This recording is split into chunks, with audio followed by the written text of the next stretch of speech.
Ассалаумағалейкум, дей трейдинг парақшасының оқырмандары. 5-ші күнгі сабақта қандай темалар, қандай тақырыптар болған туралы айтылады қазір. Тез арада бір 2 минут ішінде бәрін түсіндіріп айтып өтемін. Тыңдағандарыңыз үшін рахмет. Кеттік. Егер де 5-ші сабаққа тоқталып өтетін болсақ, ол жерде біз трейдингтің түрлерін өттік.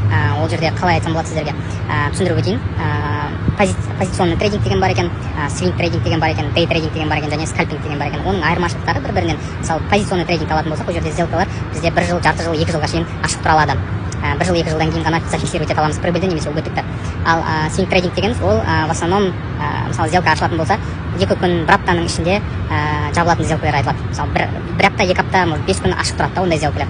Сосын ғана зафиксировать етіледі, фиксировать етіледі прибыль немесе убыток. Дей трейдинг деген ол өзі мысалы несі айтып тұр, переводы дневной трейдинг дейді. Мысалы ол 1 күндік трейдинг, мысалы торговый сессия ашылған кезде, биржалар ашылған кезде сол уақытпен жабылған уақытқа шейін трейдинг жасалынатын уақыт. Ал скальпинг деген ол в основном андай мелкий таймфреймдарларда жасалынады. Секундный, минутный, 5-минутный скальпингтер бар. Ол жерде мысалы қалай айтсақ болады, моментальный сделкалар, соларды біз скальпинг деп айтамыз. Сол достар, және де достар, әр трейдинг түрінің өзінің плюстері және минустары бар.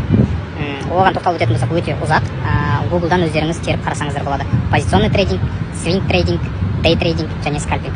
Плюстері мен минустары әрқайсының өзінің сондай нелері бар. Сол, рахмет сіздерге. Сау болыңыздар.